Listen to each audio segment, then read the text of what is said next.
সংক্ষিপ্ত মহাভারত বনপর্ব। আজকের পর্বে প্রভাস ক্ষেত্রে পাণ্ডবদের সঙ্গে যাদবদের সাক্ষাৎ। বৈশম্পায়ন বললেন, রাজন, মহারাজ যুধিষ্ঠির সমুদ্র তীরের সমস্ত তীর্থ দর্শন করতে করতে এগিয়ে চললেন। তিনি সর্বপ্রকারের সদাচার পালন করতেন, ভাইদের নিয়ে সব তীর্থেই স্নান করতেন। এইভাবে তারা এক সমুদ্রগামিনী প্রশস্থান নদীটাতে পৌঁছলেন। সেখানে স্নান তর্পণ করে বিশিষ্ট ব্রাহ্মণদের ধন দান করলেন। তারপর তারা গোদাবরী নদী তীরে এলেন এবং স্নানাদি করে পবিত্র হয়ে দ্রাবিড় দেশের সমুদ্র তীরবর্তী পবিত্র অগস্ত্য তীর্থ ও নারী তীর্থ দর্শন করলেন। তারপর তারা শূরপারক ক্ষেত্রে গেলেন এবং সমুদ্র পার হয়ে এক প্রসিদ্ধ বনে এলেন। সেখানে ধনুর্ধর শ্রেষ্ঠ পরশুরামের বেদী দর্শন করেন। এর কাছাকাছি বহু তপস্বীর বসবাস ছিল এবং পুণ্য আত্মা ব্যক্তিরা এই বেদীকে পূজ্য বলে মানতেন। তারপর তারা বসু, মরুদ্গণ, অশ্বিনীকুমার, আদিত্য, কুবের, ইন্দ্র, বিষ্ণু, সবিতা, শিব, চন্দ্র, সূর্য, বরুণ, সাধ্যগণ, ব্রহ্মা, পিতৃগণ, রুদ্র, সরস্বতী, সিদ্ধ এবং অন্যান্য দেবতাদের পরম পবিত্র মন্দির এবং মনোহর স্থান দর্শন করলেন। সেই সব তীর্থে উপবাস ও স্নান করে বিদ্বান ব্রাহ্মণদের বহুমূল্য রত্ন বস্ত্র দান করে তারা শূরপারক ক্ষেত্রে ফিরে এলেন। সেখান থেকে ভ্রাতাদের সঙ্গে অন্য তীর্থদি ঘুরে সুপ্রসিদ্ধ প্রভাস ক্ষেত্রে এলেন। সেখানে স্নান ও তর্পণ করে দেবতা ও পূর্বপুরুষদের তৃপ্ত করলেন। পরে 12 দিন শুধু জল ও বায়ু পান করে চতুর্দিকে আগুন জ্বালিয়ে তপস্যা করলেন। ভগবান শ্রীকৃষ্ণ ও বলরাম যখন জানতে পারলেন যে মহারাজ যুধিষ্ঠির প্রভাস ক্ষেত্রে উগ্র তপস্যায় রত হয়েছেন, তখন তারা পরিজনসহ তাদের কাছে এলেন। তারা দেখলেন পাণ্ডবরা ধুলায় ধূসরিত হয়ে ভূমিশয্যা নিয়ে রয়েছেন এবং রাজকন্যা রাজবধূ দ্রৌপদী কষ্ট ভোগ করছেন। তাই দেখে তারা খুব দুঃখ পেলেন। মহারাজ যুধিষ্ঠির বহু দুঃখ ভোগ করলেও তার ধৈর্যে শৈথিল্য দেখা দেয়নি। তিনি বলরাম, শ্রীকৃষ্ণ, প্রদ্যুম্ন, শাম্ব, সাত্যকী, অনিরুদ্ধ এবং অন্যান্য বৃংশী বংশীয়দের অভ্যর্থনা জানালেন। তার দ্বারা সম্মানিত হয়ে যাদবরাও তাদের যথাযথ আদর আপ্যায়ন করলেন এবং দেবতারা যেমন ইন্দ্রকে চারিদিকে ঘিরে বসেন, সেইভাবে ধর্মরাজ যুধিষ্ঠিরকে ঘিরে বসলেন। তখন শ্রী বলদেব কমলনয়ন শ্রীকৃষ্ণকে বললেন, শ্রীকৃষ্ণ, দেখো, ধর্মরাজ মস্তকে জটাধারণ করে এবং বক্ষলে অঙ্গ আবরিত করে বনে নানা প্রকার কষ্ট ভোগ করছেন, আর পাপাত্মা দুর্যোধন রাজা হয়ে পৃথিবী শাসন করছে। হায়, পৃথিবী তো ফেটে চুরমার হয়ে যাচ্ছে না? এর দ্বারা অল্পবুদ্ধি ব্যক্তিরা মনে করবে যে ধর্ম আচরণ করার থেকে পাপাচারী শ্রেষ্ঠ। ইনি সাক্ষাৎ ধর্মপুত্র, ধর্মই এর আধার। ইনি কখনো সত্যকে লঙ্ঘন করেন না এবং নিরন্তর দান করে থাকেন।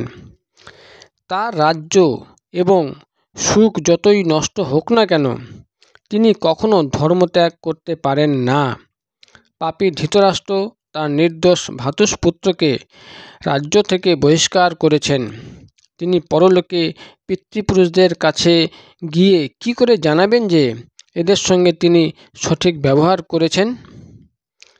তিনি এখনও ভাবছেন না যে আমি কেন পৃথিবীতে অন্ধ হয়ে এসেছি এবং ওদের রাজ্যচ্যুত করায় এরপর আমার কি গতি হবে? এই পাণ্ডবদের তিনি কি করে মুখ দেখাবেন? মহাবাহু ভীমের তো শত্রু সৈন্য ধ্বংস করার জন্য অস্ত্রের প্রয়োজন নেই। তার হুঙ্কারেই তো সৈন্যরা ছত্রভঙ্গ হয়ে যাবে। দেখো, ভীম যখন দিগ্বিজয়ের জন্য পূর্ব দিকে গিয়েছিল, তখন সে একাই সমস্ত রাজাদের অনুচর সহ পরাজিত করে সকুশলে নিজের নগরে ফিরে এসেছিল। কেউ তার কেশার্গও স্পর্শ করতে পারেনি। কিন্তু আজ সেই ভীম ছেঁড়া পুরাতন বস্ত্র পরে দুঃখ ভোগ করছে। এই হাস্যমুখ বীর সহদেবকে দেখো, ইনি দক্ষিণ দেশের একজোট হওয়া সমস্ত রাজাকে দক্ষিণের সমুদ্র তীরে পরাস্ত করেছিলেন। আজ ইনিও তপস্বী বেশ ধারণ করেছেন। পরম পতিব্রতা দ্রৌপদী সকল সুখ ভোগের যোগ্য। মহারথী দ্রুপদের সমৃদ্ধশালী যজ্ঞের বেদি থেকে এর জন্ম। তিনি কি করে এই বনবাসের দুঃখ সইছেন? দুর্যোধন কপটদূতে ধর্মরাজকে হারিয়ে তার ভাই, স্ত্রী এবং অনুচরদের রাজ্যচ্যুত করেছেন। তার এই বারবারান্ত দেখে নদী পর্বত সমন্বিতা বসুন্ধরা দুঃখিত নয় কেন? সাত্যকী বললেন, বলরাম, এখন বৃথা অনুতাপ করার সময় নয়। মহারাজ যুধিষ্ঠির যদিও কিছু বলছেন না, তবুও আমাদের যা কর্তব্য তা আমাদের করা উচিত। অপর কেউ রক্ষাকারী হলে লোকে তার উপরেই নির্ভরশীল হয়ে পড়ে। এখানে আমি, আপনি, শ্রীকৃষ্ণ, প্রদ্যুম্ন এবং সাম্য কেন চুপচাপ বসে আছি? আমরা তো তিলক রক্ষা করতে সক্ষম।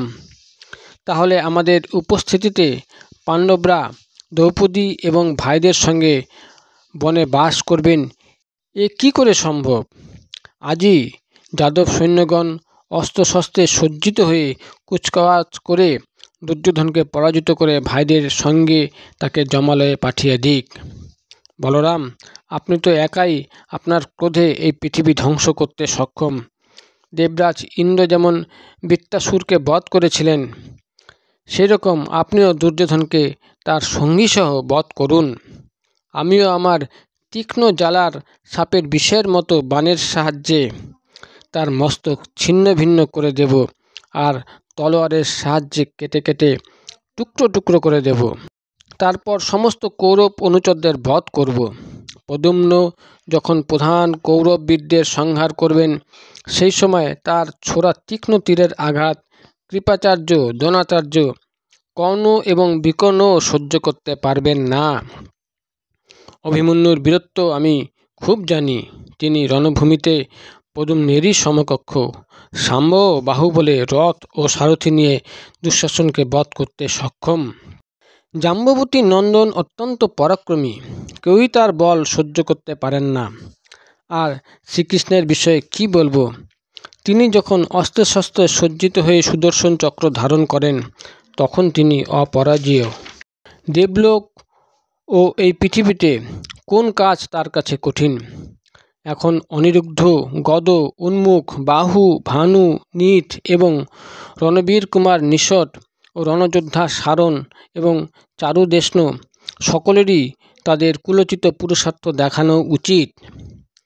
বৃষ্ণি, ভোজ ও অন্ধক বংশের প্রধান যোদ্ধাগণ এবং সাত্যত ও সুরকুলের সেনারা একত্রিত হয়ে রণভূমিতে কৌরবদের বধ করে যশপ্রাপ্ত করতে পারে।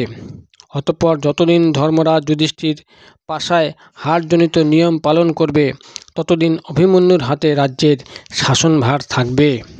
ভগবান শ্রীকৃষ্ণ বললেন, সাত্যকী, তুমি নিঃসন্দেহে ঠিকই বলেছ। আমরা তোমার কথা মেনে নিচ্ছি, কিন্তু কুরুরাজ স্বয়ং না জিতে রাজ্য গ্রহণ করতে চাইবেন না। মহারাজ যুধিষ্ঠির কোনো ইচ্ছা, ভয় বা লোভের বশে স্বধর্ম ত্যাগ করতে পারেন না। তেমনি ভীম, অর্জুন, নকুল, সহদেব এবং দ্রৌপদীও কাম, লোভ বা ভয়ে নিজ ধর্ম ত্যাগ করবেন না। ভীম ও অর্জুন অধিরথ। পৃথিবীতে তাদের সমকক্ষ এমন কোনো বীর নেই যে তাদের সম্মুখীন হতে পারে। মাতৃপুত্র নকুল, সহদেবও কিছু কম নয়। এদের সাহায্যেই এরা পৃথিবী শাসন করতে সক্ষম।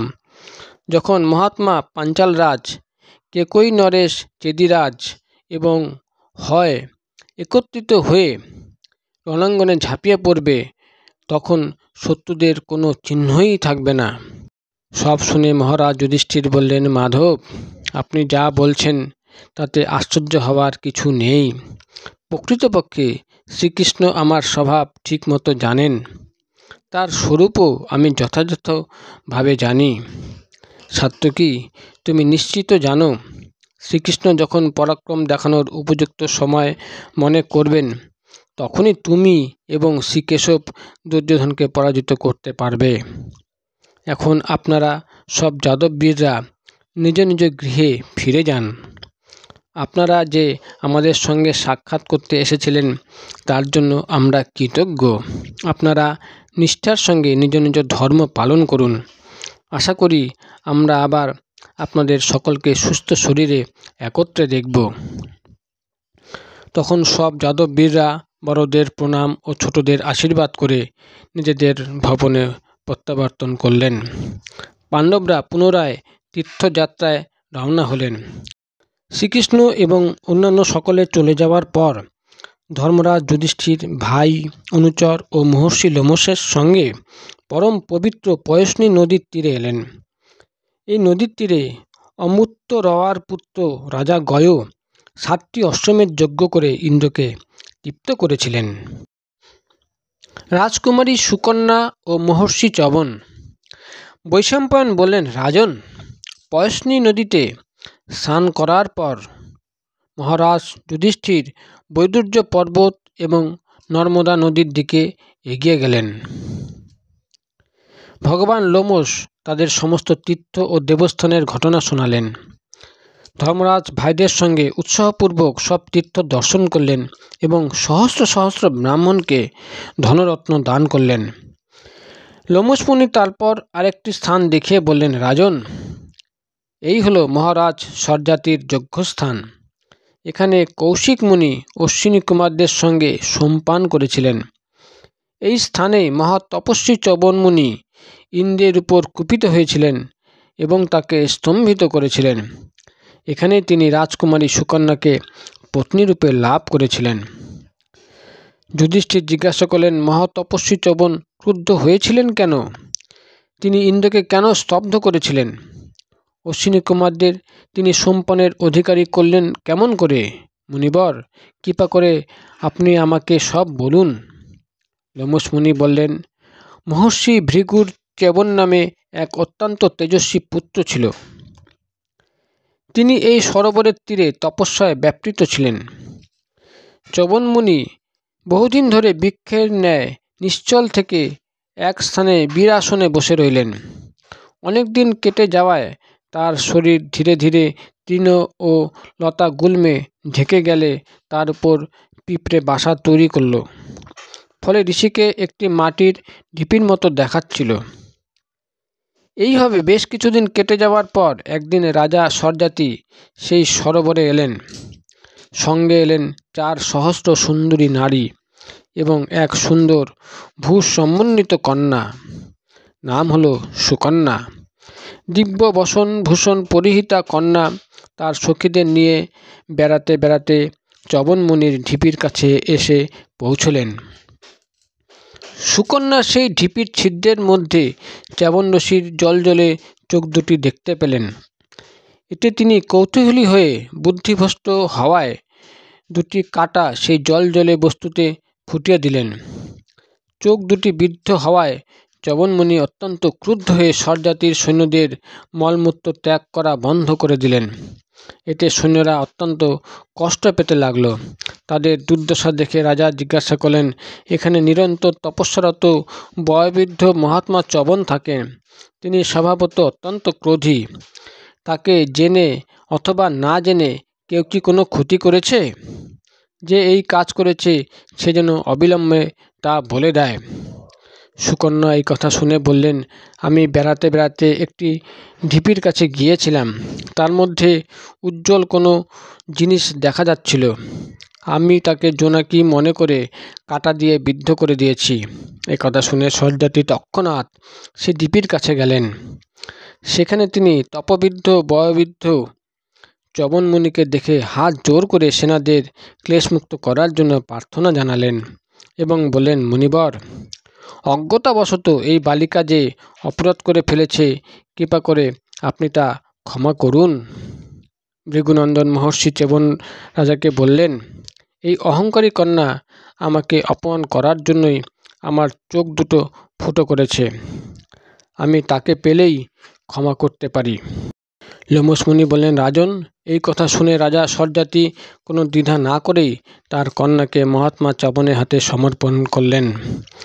কন্যাকে পেয়ে চ্যবন মুনি প্রসন্ন হলেন এবং তার কৃপায় সৈন্যরা ক্লেশমুক্ত হয়ে রাজার সঙ্গে নগরে ফিরে গেল। সতী সুকন্যাও তপস্যা ও নিয়ম পালন করে প্রীতি সহকারে তপস্বী স্বামীর সেবায় নিযুক্ত রইলেন। সুকন্যা একদিন স্নান করে আশ্রমে দাঁড়িয়েছিলেন। সেই সময় অশ্বিনী কুমারদ্বয় তাকে দেখতে পান। সুকন্যা সাক্ষাৎ দেবরাজের কন্যার ন্যায় সুন্দরী ছিলেন। অশ্বিনী কুমারদ্বয় তার কাছে গিয়ে বললেন, সুন্দরী, তুমি কার কন্যা, কার পত্নী, এই বনে কি করছো? তাদের কথায় সলজ্জভাবে সুকন্যা বললেন, আমি মহারাজ স্বরজাতির কন্যা এবং মহর্ষি চ্যবনের ভার্যা। অশ্বিনী কুমারদ্বয় বললেন, আমরা দেবতাদের বৈদ্য, তোমার পতিকে যুবক এবং রূপবান করে দিতে পারি। তুমি তোমার পতিকে গিয়ে একথা জানাও। তাদের কথা শুনে সুকন্যা চ্যবন মুনিকে গিয়ে এই কথা জানালেন। মুনি তাতে সম্মত হলেন এবং অশ্বিনী কুমারদের সেইরূপ করতে অনুমতি দিলেন। অশ্বিনী কুমারদ্বয় তাকে সরোবরে নামতে বললেন। মহর্ষি চ্যবন রূপবান হওয়ার জন্য উৎসুক ছিলেন। তিনি তৎক্ষণাৎ জলে নামলেন। তার সঙ্গে অশ্বিনী কুমারদ্বয়ও ডুব দিলেন। এক মুহূর্ত পরে তিনজনেই জল থেকে বেরিয়ে এলেন। তিনজনই দিব্য রূপধারী, একই প্রকার চেহারার যুবক পুরুষ। তাদের তিনজনকে দেখেই চিত্তে অনুরাগ বৃদ্ধি পায়। সেই তিনজনে বলল, সুন্দরী, তুমি আমাদের মধ্যে একজনকে বেছে নাও। তিনজনই সমান রূপবান। সুকন্যা একবার বিভ্রান্ত হলেন, কিন্তু মন ও বুদ্ধিকে স্থির করে তিনি তার পতিকে চিনতে পারলেন এবং তাকেই বরণ করলেন। এইভাবে নিজ পত্নী ও মনের মতো রূপযৌবন পেয়ে মহর্ষি চ্যবন খুব খুশি হলেন এবং অশ্বিনী কুমারদ্বয়কে বললেন, আমি বৃদ্ধ ছিলাম, তোমরাই আমাকে এই রূপ ও যৌবন দিয়েছ। প্রত্যুপকারে আমি তোমাদের সোমপানের অধিকারী করব। একথা শুনে অশ্বিনী কুমারদ্বয় প্রসন্ন হয়ে স্বর্গে চলে গেলেন এবং চ্যবন ঋষি তার পত্নীর সঙ্গে সেই আশ্রমে দেবতার ন্যায় বিহার করতে লাগলেন। রাজা স্বরজাতি যখন শুনলেন যে চ্যবন মুনি যৌবন প্রাপ্ত হয়েছেন, তখন তিনি অত্যন্ত প্রসন্ন হলেন এবং সৈন্য সামন্ত নিয়ে আশ্রমে এলেন। তিনি দেখলেন সুকন্যা এবং চ্যবন ঋষি দেব দম্পতির মতো বিরাজমান। রাজা রানী এতে খুব খুশি হলেন, যেন তারা সারা পৃথিবী জয় করেছেন। চ্যবন মুনি রাজাকে বললেন, রাজন, আমি আপনাকে দিয়ে যজ্ঞ করাবো। আপনি সমস্ত যজ্ঞ সামগ্রী সংগ্রহ করুন। রাজা অত্যন্ত খুশি হয়ে তার কথা মেনে নিলেন। যজ্ঞের জন্য শুভ দিন উপস্থিত হলে রাজা স্বরজাতি এক সুন্দর যজ্ঞ মণ্ডপ তৈরি করিয়ে দিলেন। সেই মণ্ডপে ভৃগুনন্দন মহর্ষি চ্যবন রাজার যজ্ঞ অনুষ্ঠানের আয়োজন করলেন। সেই যজ্ঞে এক নতুন ঘটনা ঘটল, তা শুনুন। চ্যবন মুনি যখন অশ্বিনী কুমারদ্বয়কে যজ্ঞের ভাগ দিলেন, তখন ইন্দ্র বাধা প্রদান করে বললেন, আমার বিচারে দুজন অশ্বিনী কুমারী যজ্ঞে ভাগ নেওয়ার অধিকারী নয়। চ্যবন মুনি বললেন, এই দুই কুমার অত্যন্ত উৎসাহী, উদার হৃদয়, রূপবান এবং ধনবান। তোমার অথবা অন্য দেবতাদের মতো এরা কেন সোমপানের অধিকার পাবেন না? ইন্দ্র বলেন, এরা চিকিৎসক এবং ইচ্ছামতো রূপ ধারণ করে পৃথিবীতে বিচরণ করেন, অতএব এরা কি করে সোমপানের অধিকারী হবেন? যখন চ্যবন ঋষি দেখলেন যে দেবরাজ বারংবার ওই কথার উপরে জোর দিচ্ছেন, তখন তিনি তাকে উপেক্ষা করে যজ্ঞে অশ্বিনী কুমারদের জন্য উত্তম সোমরস প্রদান করতে উদ্যত হলেন। তাকে এইভাবে অশ্বিনী কুমারদ্বয়কে সোমরস প্রদান করতে দেখে ইন্দ্র বলেন, তুমি যদি এইভাবে আমাদের জন্য প্রস্তুত সোমরস অশ্বিনী কুমারদের প্রদান করো, তাহলে আমি তোমার উপর আমার ভয়ঙ্কর বজ্র ছুঁড়ে মারব। তিনি একথা বললেও চ্যবন মুনি মৃদুহাস্যে অশ্বিনী কুমারদ্বয়ের জন্য সোমরস আহরণ করলেন। তখন ইন্দ্র তার উপর বজ্র ছোড়ার জন্য প্রস্তুত হলেন। তখনই চ্যবন তার হাত দুটি অচল করে দিলেন এবং তপবলের সাহায্যে অগ্নিকুণ্ড থেকে মদ নামক এক ভয়ঙ্কর রাক্ষস উৎপন্ন করলেন, যে ভীষণ গর্জন করে ত্রিভুবনকে ত্রস্ত করে ইন্দ্রকে আত্মসাৎ করার জন্য তার দিকে ছুটল। ইন্দ্র এতে ভয় পেয়ে চেঁচিয়ে বললেন, আজ থেকে অশ্বিনী কুমারদ্বয় সোমপানের অধিকারী হলো। এখন আপনি আমাকে কৃপা করুন, আপনি যা চাইবেন তাই হবে। ইন্দ্র এই কথা বলায় মহাত্মা চৌপনের ক্রোধ শান্ত হলো এবং তখনই তিনি ইন্দ্রকে মুক্ত করে দিলেন। রাজন, এই সুন্দর দ্বিজ সংঘুষ্ট নামক সরোবরটি চৌবনমুনির। তুমি তোমার ভাইদের নিয়ে এই সরোবরে দেবতা ও পিতৃপুরুষদের জন্য তর্পণ করো। এখানে ভগবান শঙ্করের মন্ত্র জপ করলে তুমি সিদ্ধ লাভ করবে। এখানে ক্রেতা ও দাপরের সন্ধির সমান কাল বাস করে থাকে। এই তীর্থে যে স্নান করে কলিযুগ তাকে স্পর্শ করতে পারে না, তার সব পাপ নাশ হয়। এতে স্নান করো। এরপরে একটি পর্বত আছে, যাকে আর্চিক পর্বত বলা হয়। সেখানে বহু মনীষী ও মহর্ষি বাস করেন। তথায় নানা দেবস্থান আছে। ওটি চন্দ্রতীর্থ নামে প্রসিদ্ধ। সেখানে বালখিল্য নামের তেজস্বী ও বায়ুভোজী বানপ্রস্থ আশ্রমবাসীগণ থাকেন। এখানে 3টি শিখর ও 3টি ঝর্ণা আছে, সেগুলি অত্যন্ত পবিত্র। তুমি এগুলিকে প্রদক্ষিণ করে স্নান করো। এর কাছেই যমুনা নদী প্রবাহিত। স্বয়ং শ্রীকৃষ্ণও এখানে তপস্যা করেছেন। নকুল, সহদেব, ভীম, দ্রৌপদী এবং আমরা সকলেই তোমার সঙ্গে যাব। এই স্থানে মহাধনুর্ধর রাজা মান্ধাতা যজ্ঞ করেছিলেন। এর পরের পর্বে রাজা মান্ধাতার জন্ম বৃত্তান্ত আপনাদের গল্পের আকারে পড়ে শোনানো হবে।